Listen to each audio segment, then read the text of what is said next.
interested in growing root crop or the tuber crop into hydroponic system?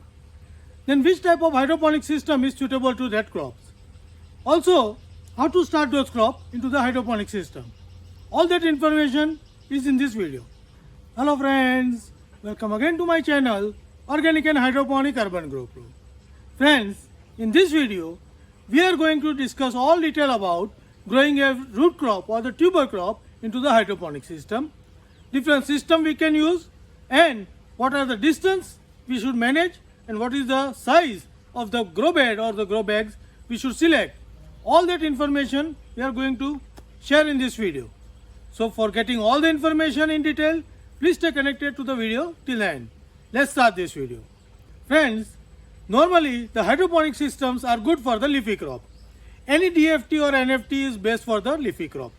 You can also grow some of the fruity crop in the media beds or the media buckets or the DWC. But for tuber, this system are not so useful. For tuber, we must select the system with the media. Now, media can be many. We can use the coco peat as the most common media, or in some cases we can use the clay balls also as a media. But the best media is the coco peat. Coco peat having a soft nature, and you can grow your crop well into this coco peat. You can use the clay balls, but what will happen, whatever tuber or the root crop we grow into the clay balls will have a rough surface, and it will not appear good into the shape.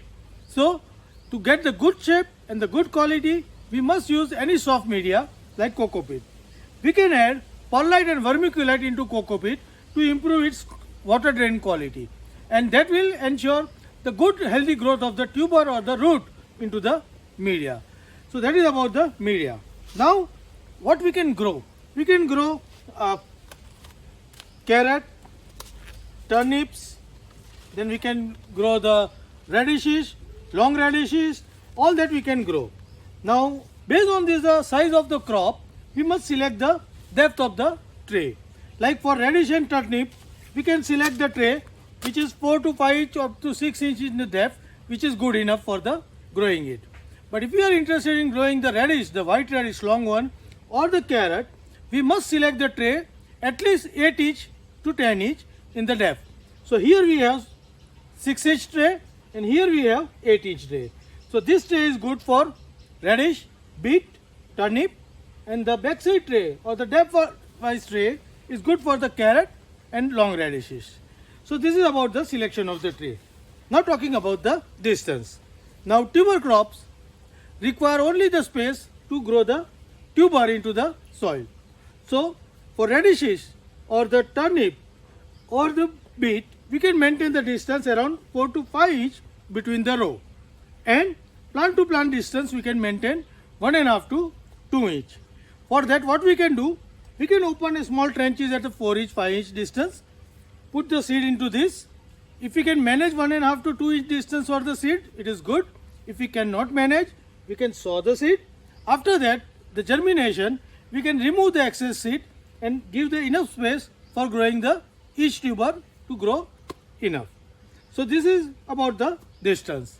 Now here we are going to do some small demo of the radish seed. So here we have a red radish over here. So what we'll take out some seeds for sowing. Now we need to open the trenches at 4 inch distance. So we simply do the trenches at 4 inch distance. We need to open the trench very shallow, because these all the seeds of radish, carrots grow very easily with a little moisture. So we need not to do any deep sowing of these seeds. Otherwise it will get difficult to germinate. Now after opening this shallow trench, we can spread the seeds every 1 to 1.5 inch. So once we spread all these seeds, radish seed is good in size, so we can do it into final size also only. Carrot seeds are little small, so we need to do it little dense, and later on we can thin it out. So some seeds are fall too close, we can match them separate it out. After that, we need to cover it lightly, very lightly.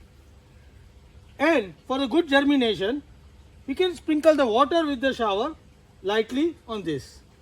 Now one thing we need to ensure, we need to moist this media before sowing.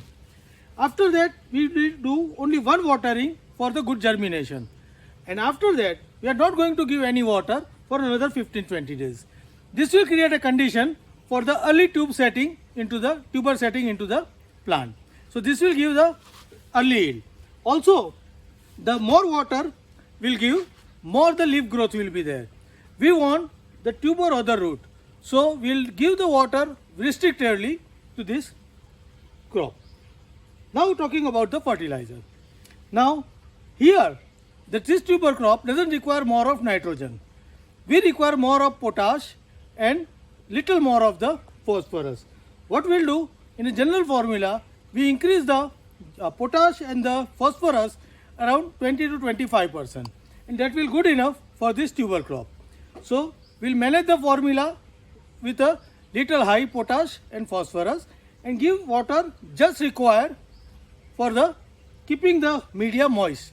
Will not give any excess water, otherwise the leafy growth will be very high and tuber growth will not be as required. So this is a simple condition we can maintain to sow and grow tuber crop into the hydroponic system. So friends, how do you like my method of sowing and growing tuber crops into the media based hydroponic system? Please write me back into the comment box. And if you are also interested in growing this crop hydroponically, then make your system either the media bed or media tray or the grow bags also, and sow your seeds. Keep minimum of water, keep less of the nitrogen, and have a very healthy crop of the tuber or the roots for your consumption. Happy growing!